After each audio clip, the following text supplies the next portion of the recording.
Subscribe to Mantold for more stories. Now let's begin this one. The day I was going to propose was also the day my apartment went silent. On the kitchen counter, all that was left was a hastily printed divorce paper, a set of familiar keys, and a cold, empty silence. No suitcase, no clothes, no note, except for a few words. "I'm sorry. I have to go." The man who took Lily away wasn't a stranger. It was Travis, my most trusted colleague, the one I used to call a friend. I just stood there, frozen. The ring box was still in my coat pocket, right next to a heart that felt like it just hit the floor. A few hours earlier, I'd been practicing how to ask her, replaying the words in my head, dreaming of a warm, quiet evening. And now, all that's left is this hollow space that stretches on forever.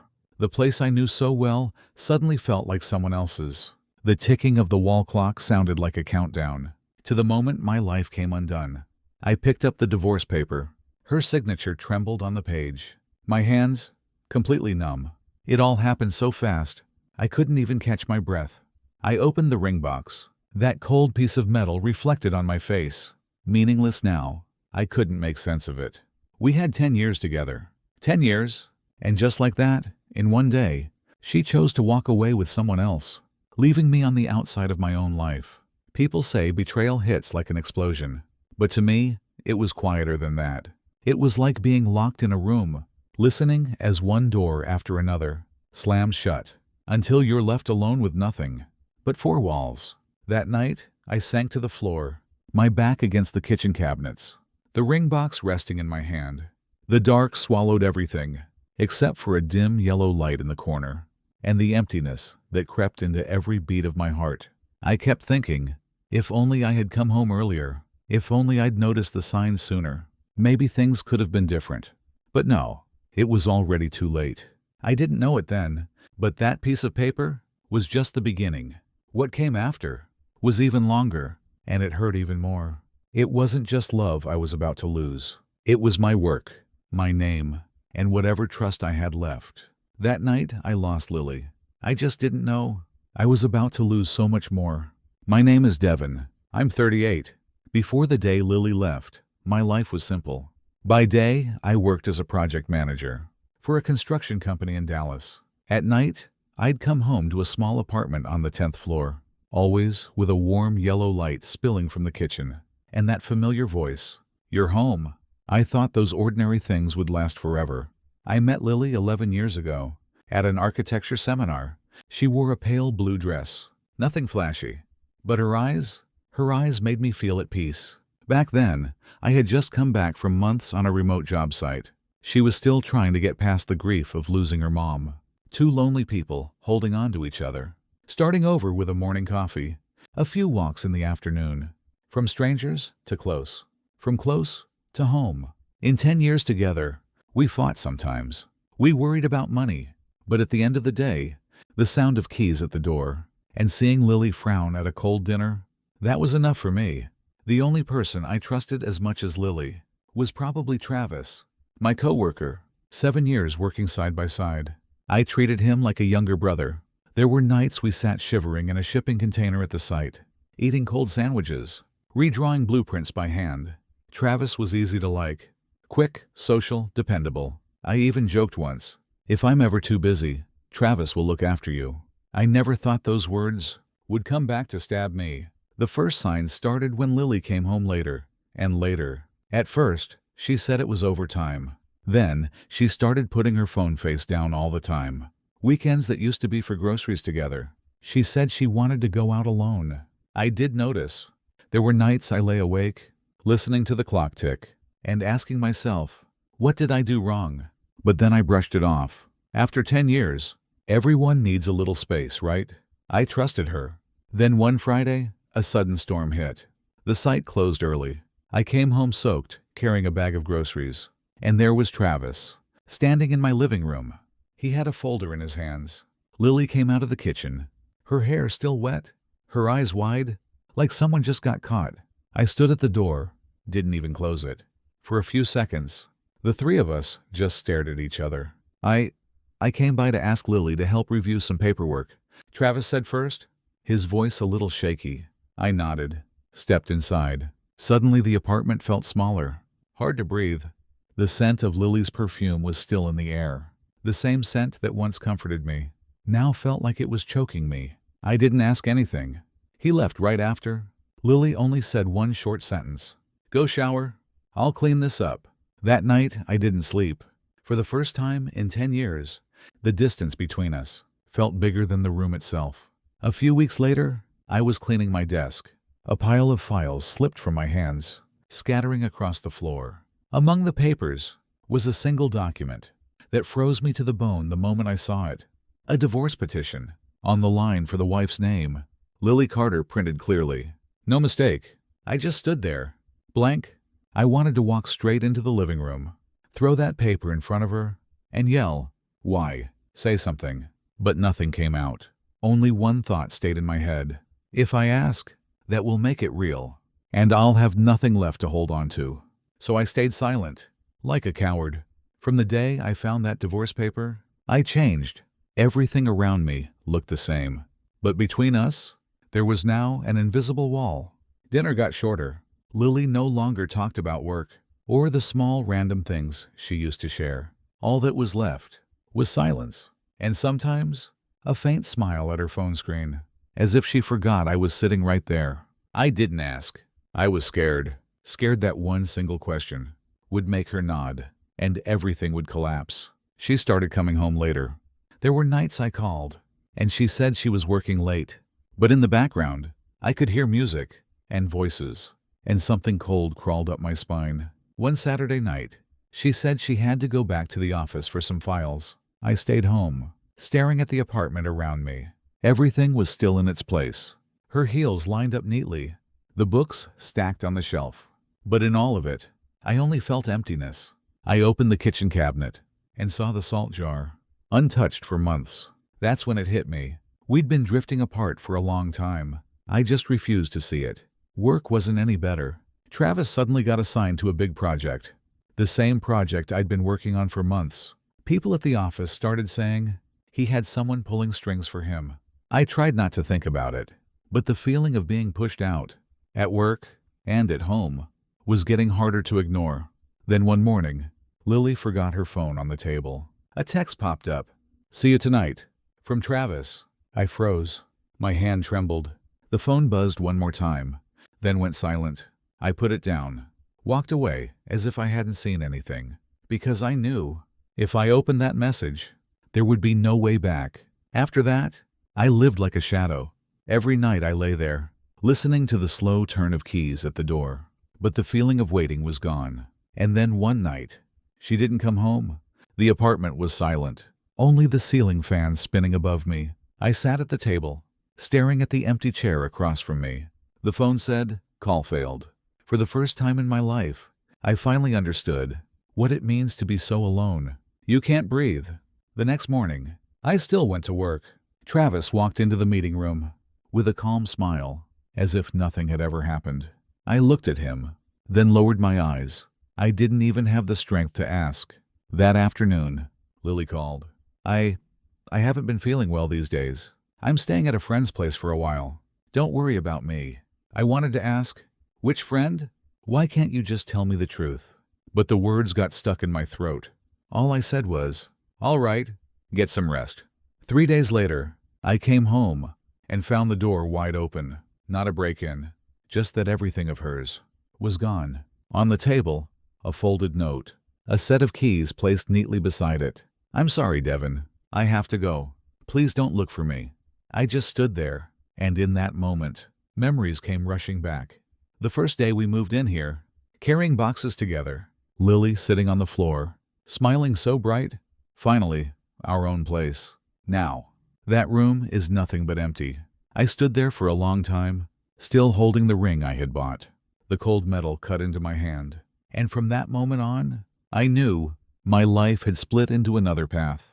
A path where every step began with loss. After Lily left, I lived like a shadow. In the mornings, I sat in front of the screen at work, but couldn't see anything, except blank white pages blurring together. At night, the apartment was dark, like no one had ever lived there.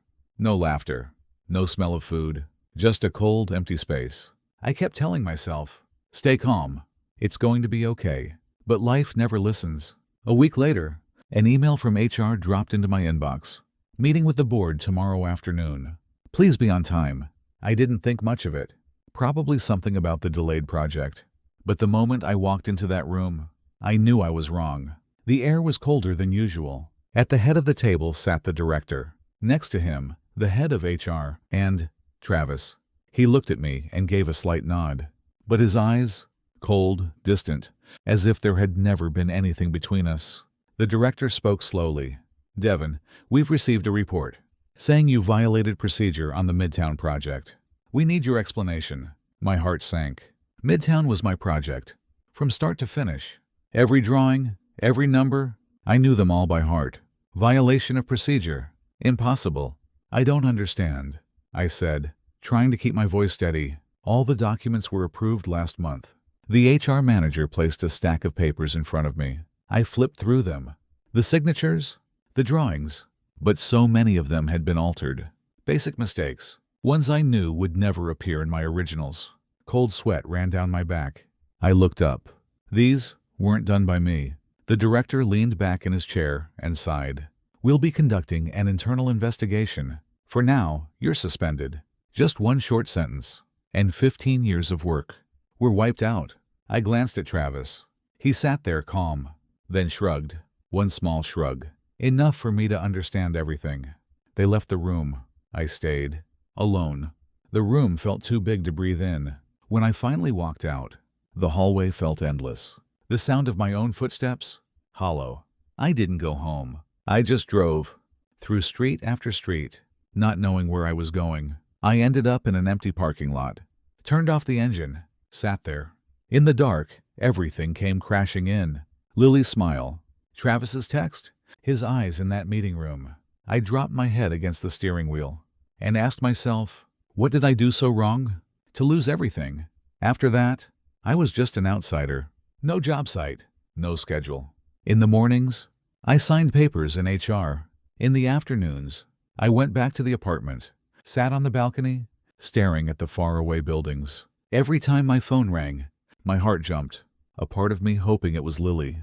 But it never was. Only bank reminders. 3 weeks later, an envelope from the court appeared at my door.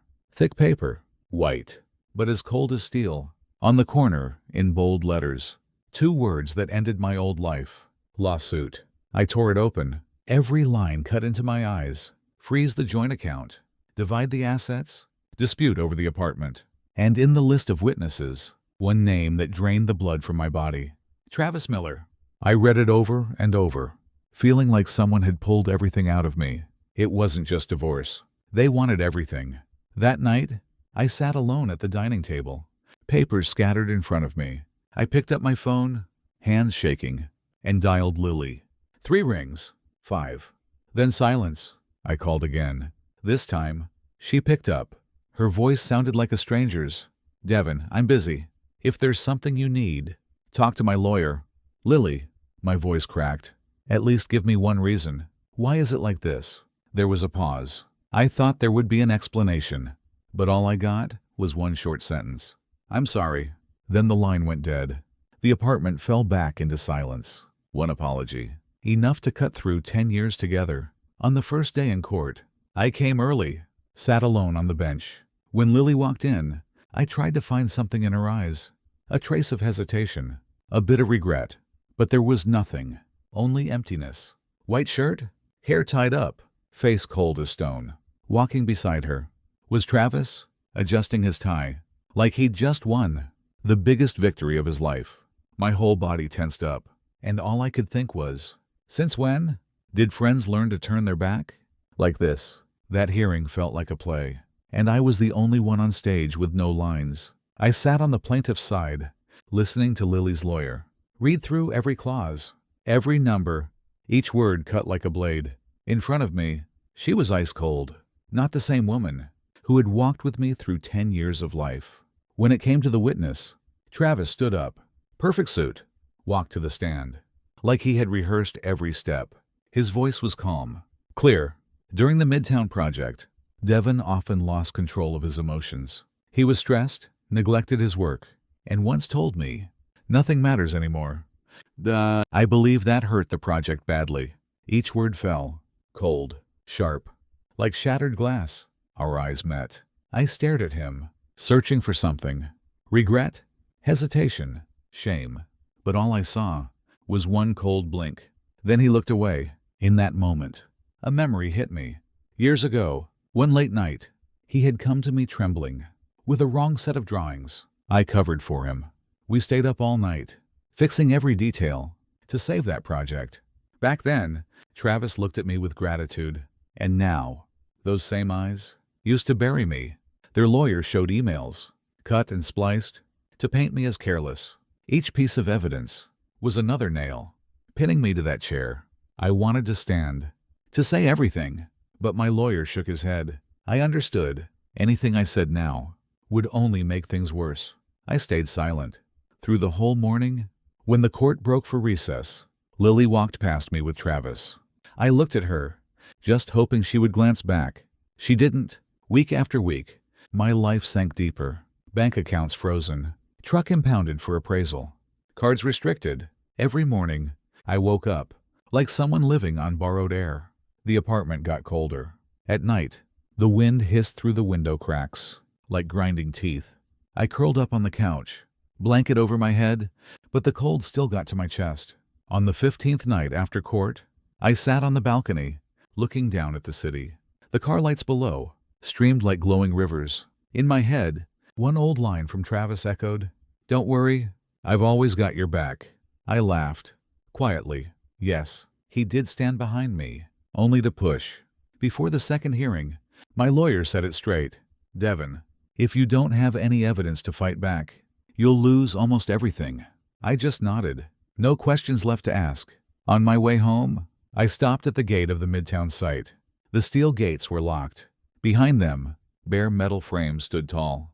I gripped the cold bars. This place used to be my pride. Now, it looked like a gravestone for my old life. The day of the second hearing, rain poured down. I walked into the courtroom, coat soaked. Lily and Travis were already there. I looked down at the table, didn't look at them again. The judge read out the temporary order. All assets remain frozen until final ruling. Devin removed from his position until the investigation ends. Each sentence was another door closing behind me. I realized they weren't just taking my assets. They were taking away the man I used to be. I bowed my head, walked out of the room. Didn't look back. Outside, the rain kept falling.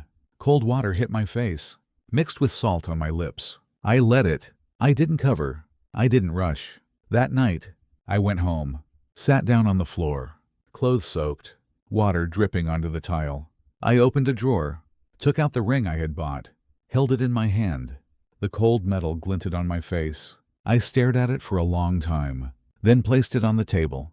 At that moment, I knew I had hit rock bottom. No job, no family, no place left to call mine. After the second hearing, I thought I had already lost everything. But the bottom was deeper than I imagined. The company sent an official notice. Suspended indefinitely. No salary, no insurance.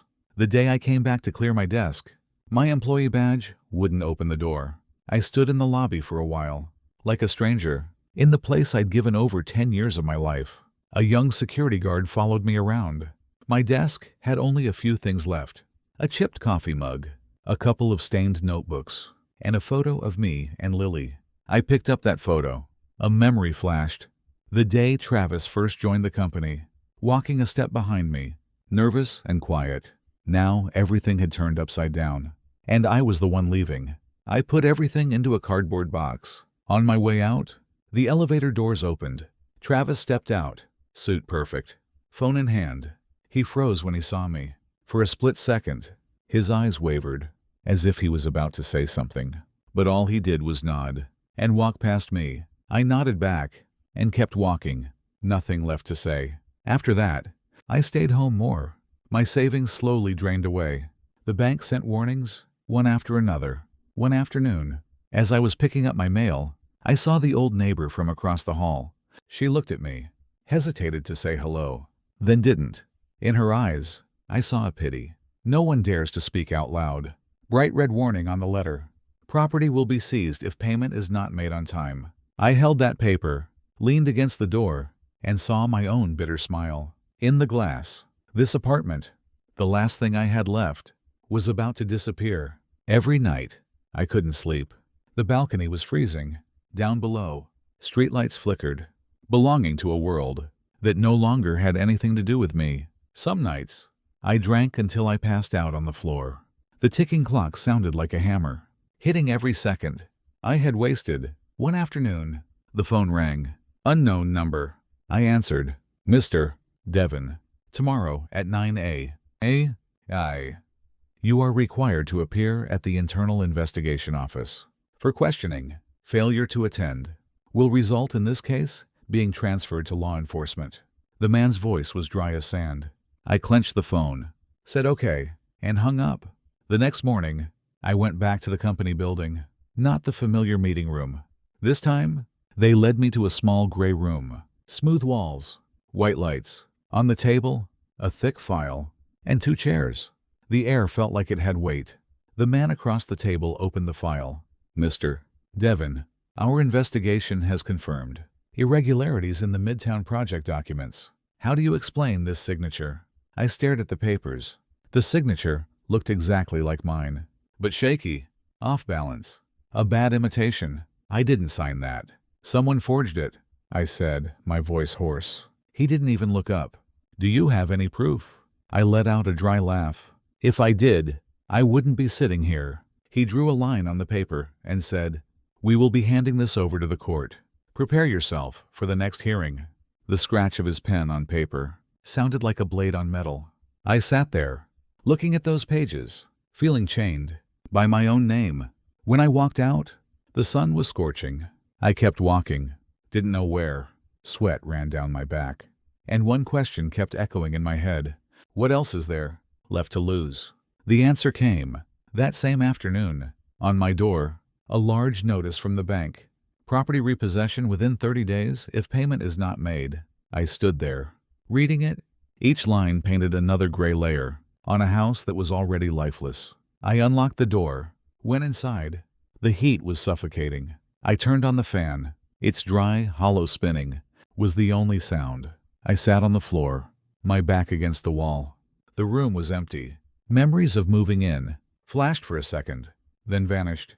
That night, in front of a dim blue screen, an email came. Subject, original files, Midtown project. Sender, anonymous. I hesitated. My fingers shook over the mouse. There was an attachment. I opened it. Pages of original drawings, completely different from the ones they used to frame me. At the very end, one single line. The truth has a price. Are you ready to pay it? I read it again, and again. My heart pounded, as if someone had just lit a match. In a room that had been dark for far too long, I sat frozen in front of the screen. The original blueprints were clear, perfect. No errors, proof that someone had tampered with them and dumped everything on me. My hands trembled, heart pounding. For the first time in months of drowning, I saw a sliver of light. But right behind it came fear. Who sent these? And what do they want? The last line of the email was cold as steel. The truth has a price. Are you ready to pay it? That night, I didn't sleep. I printed every file, spread them out across the table. Each line, each number, pulled me back to those days. I gave everything to this project. Every mark matched exactly what I'd signed before it was all turned into a weapon against me. By dawn, I typed out a reply. I need to know who sent these files. If this is real, I'm ready. Less than an hour later, a response came back. Tomorrow, 7 p.m. May, Old Cafe near Midtown. Come alone. My heart raced. For the first time in a long time, I wanted something. I wanted an answer. The next evening, the sky was heavy and gray. I got there early. The cafe sat on an empty street, right across from the steel skeleton of Midtown. Rusted spears stabbing at the sky. The air smelled of rain and metal. I chose a seat by the window, watching the thin line of traffic outside. Every time the door opened, cold wind followed in. My heart wouldn't slow down. I kept my eyes on the glass, waiting. At exactly 7, the door swung open. A man walked in. Gray jacket, cap pulled low. His eyes scanned the room, then locked on me. He walked straight over. Without a word, he set a thick envelope on the table. "You're Devon." "I am." He pulled his hand back slowly. "Inside, you'll find what you need. Internal emails, contracts, everything proving that Travis and a few executives set you up to push you out of Midtown." I stared at him. My voice came out rough. "Why are you helping me?" His eyes darkened.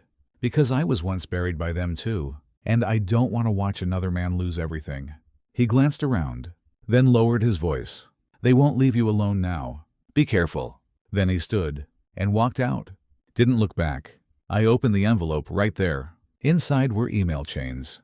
Travis and the executives plotting to alter the files, forge my signature, and dump the blame on me. Every line cut like a knife, but it was also a lifeline. For the first time, pain gave way to something else. Anger. It was dark when I stepped outside, and I could feel it. Someone's eyes. In the reflection of a shop window, I caught a figure, standing a few dozen steps behind me. I quickened my pace. So did they? I spun around, and the street was empty. Back in my car, I checked the rearview mirror. A black sedan kept its distance for blocks, then disappeared just as I turned into a parking lot. For the first time in months, I didn't just feel fear, I felt hunted. That night, I locked every door, pulled every curtain shut. On the table, the documents waited. I read every page until midnight. Each sentence poured gasoline on the fire inside me. When my eyes burned, I looked over at the small box on the corner of the table. Inside was what I had once planned to give on the happiest day of my life. Now, it was nothing but a reminder of everything I'd lost. I closed the box and placed it next to the stack of documents. This time, it wasn't just a memory, it was a promise. I won't let them take anything else. 2 days later, I handed the files to my lawyer. He read through them, and his eyes lit up. "Devon, this is what we needed. If these check out, this case turns around." There was a spark in his eyes, a spark that told me, this time, I had a real chance. But as soon as I left his office, the black sedan was back, trailing me, street after street. I changed lanes, changed speed. It stayed with me. Only when I pulled into the parking lot did it finally pass by. I knew then they had started watching me. The night before the trial, rain tapped against the windows. I sat alone in the dark, on the table, the documents. I placed my hand on them, closed my eyes. Tomorrow, everything comes out. One chance. If I fail, it all ends. But this time, I'm not waiting for the verdict. I took a deep breath, and for the first time in months, fear gave way. To resolve? That morning, the city was wrapped in a heavy gray fog. I stepped out of the courthouse elevator, gripping the folder in my hand, my palms cold and damp. The hallway stretched long, white lights spilling across the tiled floor, as if it would never end. Each step echoed, and my heartbeat followed. For months, I had sat still, letting others decide my fate. Today, for the first time, I had something to hold on to. The courtroom doors opened. Inside, the scent of old wood and paper weighed down the air. I walked in. Lily was already there, on the plaintiff's side. White shirt, composed face. Next to her sat Travis. Gray suit, blue tie. He glanced at me, eyes cold, as if he already knew how this would end. I sat down, placed my folder in front of me. My lawyer gave a small nod and whispered, "It's time." The hearing began. The judge read the case file, then called for the plaintiff to speak. Lily's lawyer stood, his voice sharp, negligent. Abandoned Midtown, caused financial damage, broke his family apart. Each word dropped like a hammer. But this time, I didn't lower my head. I clenched my hands, took a slow breath, and forced the shaking in my chest to still. Then came the witness. Travis stood. Devon was no longer focused on work. Once he even told me, "Nothing matters anymore." As a project lead, that kind of attitude is dangerous. His voice was steady, his stare locked on me, as if he wanted to crush what was left of me. My lawyer rose, calm but firm. "Your Honor, before cross-examining this witness, we would like to submit new evidence received just 2 days ago." The room went silent. All eyes turned to me. I stood, picked up the folder, and walked to the bench. My fingers shook, but my steps stayed straight. With each step, I thought of the months where everything had been taken from me, and now I was placing everything I had left on these pages. The judge began to read. One page, then another. The only sound in the room was paper turning. My lawyer's voice broke the silence. These documents prove that the errors in Midtown were not made by my client. We found evidence of altered files and forged signatures. Please note, these emails contain the name of Travis Miller. Chairs creaked. Whispers filled the air. Travis froze. He glanced at his lawyer. For the first time, I saw his eyes blink. Fast, uneasy. My lawyer stepped closer, holding up a printed email. We will alter the drawings, add mistakes, and pin it on Devin. Once he's suspended, Midtown is ours. Gasps rippled through the room. People turned, murmuring to each other. Mr. Miller, my lawyer said, do you admit this email is yours? Travis swallowed hard. I need to review.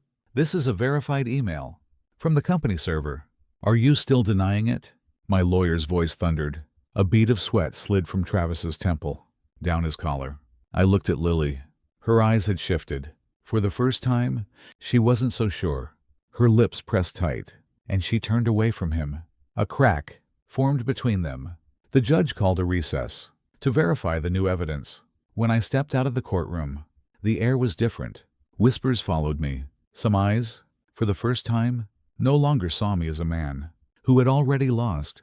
I walked down that long hallway, and for the first time in months, the blood in my veins felt hot. After being pushed to the edge for so long, I could finally see the first light at the end of the tunnel. When we returned to the courtroom, the air had changed. Every eye was fixed on the stack of evidence, like they were waiting for the final blow. The judge tapped the bench lightly. We have reviewed the new materials. This evidence is accepted. Proceed with cross-examination. My lawyer stepped forward, his voice hard as steel. Mr. Miller, do you have anything to say about these emails? Travis swallowed hard. His voice cracked. That was just internal discussion. Not all of it is true. My lawyer held up another document. And this contract, signed by you, confirming the transfer of Midtown, right after Devin was suspended. How do you explain this? The room erupted. Chairs scraped. Whispers spilled everywhere. Travis said nothing. Sweat rolled down his temple. My lawyer locked eyes with him, his voice cutting through the noise. Mr. Miller, you betrayed the man who trusted you. You used that trust, and even a marriage, to take Midtown for yourself. Do you have anything left to deny? The question hit the room like a stone. No sound. Only the sound of heavy breathing. Lily turned to him. Her face had gone pale. Her hands clutched at her shirt. Travis, say something, she whispered. He lowered his head. No answer. Her eyes broke. She stepped back, her lips trembling. In that moment, I saw the quiet collapse of the trust she once placed in him. The opposing lawyer scrambled. Objection. This evidence hasn't been fully verified. The judge raised a hand. Objection noted. These documents will be investigated. Court is adjourned. The gavel came down. Noise flooded the room. Chairs moved. People whispered. Camera shutters fired like rain. I stayed in my seat. Across from me, Lily bowed her head. Hands clasped tight. Travis sat stiff, his face red. Outside, the hallway was crowded. Strangers brushed my shoulder, murmuring, "Hang in there. You've got a chance now." I nodded and stepped outside. A rush of cool air hit my face. For the first time in months, I could breathe. But this wasn't victory. I felt no thrill, no revenge. Only a quiet weightlifting, like I had just walked out of a locked, dark room. The road ahead was still long. That night, the apartment was silent. I cleared my desk. The papers and files were now the only shield I had left. I closed a small box and pushed it into the drawer. I didn't want to open it again. Tomorrow, the final outcome may not be mine. But at least, for the first time, I stood up and fought back. Outside, the city lights spilled into the window, and in their reflection, I saw something I thought I had lost. A little bit of faith, slowly finding its way back. The day the court postponed the trial, The sky was heavy and gray. I went home, sat still for hours in the silence of that room. Lily's eyes from yesterday kept coming back to me, shaken, as if everything she believed in was crumbling. The next morning, the phone rang. An unknown number. I picked up, ready to say, "Who is this?" Then a voice I hadn't heard in so long. "Devin, it's me." I stayed silent for a few seconds. It had been a long time since I'd heard that voice. "Can we meet? Just to talk." I closed my eyes, took a deep breath. Part of me wanted to hang up, but all I said was, "Where?" "The cafe by Riverside Park. 4 o'clock. That afternoon, I came early. Unlike the cafe near Midtown, this one was small, quiet, warm yellow light falling across wooden tables. The smell of coffee in the air. I chose a seat by the window. Outside, late autumn leaves drifted down. In the corner, an old couple sat in silence, holding hands, saying nothing. The sight of them stabbed something in my chest. The door opened. A bell chimed softly. Lily stepped in. She stood for a few seconds, eyes searching. When she saw me, she took a deep breath and walked over. A thin sweater, jeans, her face tired and pale. No makeup. Just Lily, more real than ever. She sat down. The space between us was close enough to hear every breath. We sat in silence for a long while, only soft music playing in the background. Finally, she spoke, her voice small. "I'm sorry. I didn't sleep last night. Every time I closed my eyes, I saw those emails. And your eyes yesterday." She paused, swallowed hard. I believed Travis. I thought he was the only one still there when everything between us fell apart. But when I saw that evidence, I realized I'd been blind. Her voice cracked. I put my trust in the wrong place. I took a sip of coffee. The bitterness spread slowly.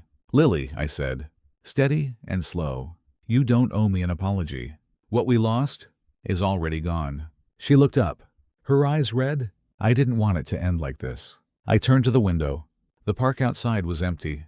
The wind moved through fallen leaves. I tried to hold on, I said, so hard that I lost myself. But I finally learned, holding on to someone who doesn't want to stay only hurts you both. She was silent. Tears slid down her face. "I'm not asking you to forgive me," she whispered. "I just wanted to say, if I'd been clearer back then, maybe things would have been different."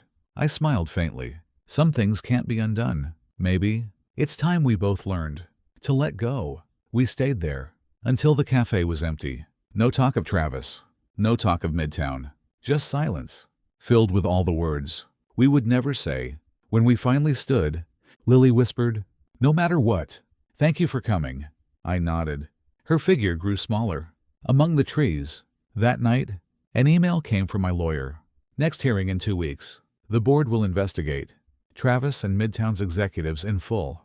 I closed the laptop. 2 weeks. Enough time to prepare. Looking around the room, for the first time in months, I realized it didn't feel so suffocating anymore. No matter how this ends, today I'd found something I hadn't felt in a long time. Peace. The courtroom was packed. The air stretched tight like a wire. When the judge spoke, his voice cut through it. "The court has completed the review of all evidence. We will now continue." Travis stood in the witness box. White light fell on him, showing every shadow under his eyes. My lawyer rose, calm, firm. "Mr. Miller, all emails and contracts have been verified. Do you still deny this?" Travis pressed his lips together. Silent. "You altered files, forged signatures, and betrayed the trust, just to take Midtown. Do you have anything left to say?" The room went still. The only sound was paper turning in the judge's hands. One of them looked up. Voice clear. "Midtown server records confirm all of this evidence originated from the account of Travis Miller." The words hit like a hammer. No one even dared to breathe. Travis lowered his head. His shoulders trembled. I turned to Lily. Tears streamed down her face. She looked at him one last time, then turned away. Her eyes emptied of trust. The judge declared, "Travis Miller is suspended and will be prosecuted for fraud and forgery." The room erupted. Shutters clicked. Voices rose everywhere. I sat still. No victory. No joy. Only an empty space. Stretching wide inside me, out in the hall, a voice called from behind. "Devin, I turned. Lily stood there, her face tired, worn. "Thank you," she said softly. "Not for Midtown, but because I saw you. Stay true to yourself. When everything was against you." I looked at her. That's the only thing I had left to hold on to. Silence. She nodded. "I hope both of us will learn to move on, even if the road is no longer the same." I nodded and walked away. This time, I didn't look back. That afternoon, I drove out of the city. The road was empty, wind rushing through the open window. Behind me, the steel frames of high-rises blurred and disappeared. I stopped on a deserted stretch, turned off the engine. No more boxes, no more looking back. I opened the door, let the cold wind rush in, cutting across my face. I closed my eyes, let the chill carry away those suffocating months. When I opened them again, a white bird cut through the gray sky, flying across the long road ahead. Tomorrow, life will go on, with or without Midtown, with or without Lily. I started the car. The engine roared, splitting the silence wide open. I drove away, leaving behind the courthouse, leaving behind the noise. The road ahead was long and empty, but for the first time in months, I didn't feel heavy anymore, only calm, and something close to freedom. I came back to the small apartment at the end of the day. Outside, the city was still lit up, bright, noisy, restless. But once I closed the door, it all felt far away. I sank into a chair and leaned back. The ticking of the clock counted each second. For the first time in months, it didn't feel like a countdown anymore. I thought about the road behind me, the days when everything was gone, the nights staring at the ceiling, asking why it all collapsed so fast. The moments I thought there was nothing left to hold on to. And through all of it, the only thing left was myself. Not Midtown, not a marriage, not a name. Just me, Devin, a man who had been buried at the bottom and still found a way to stand again. I opened the window and let the night air in. It didn't feel suffocating anymore. Tomorrow might be hard. The case might drag on. People might still whisper my name. But strangely, I'm not afraid of that anymore. I remembered what I told Lily in that cafe. Holding on to someone who doesn't want to stay only hurts you both. And now I know it's not just love. Life works the same way. Some things you have to let go before you can move on. My phone buzzed. A text lit up the screen. I heard about what happened. "If you're ready to start over, call me." I froze for a moment. The name, an old colleague, someone who once believed in me more than I believed in myself. A warmth rose up. In the middle of this cold night, memories came back. The early days, when work was just passion, before all the noise and the bitterness. And I realized, somewhere out there, there are still people who think I deserve a new beginning. A small smile, not a smile of triumph, just a quiet smile, like when you see a door slowly opening. I stood up and made myself a cup of tea. The warmth spread through the room. It's been so long since something as simple as tea felt this comforting. I sat down, hands around the cup, and whispered, "I've lost so much, but I still have time." Far in the distance, a faint line of light began to show on the horizon. Dawn hadn't arrived yet, but I knew it was close. I watched for a long time and said quietly to myself, "Maybe life doesn't wait for you to win. It just waits for you to start again."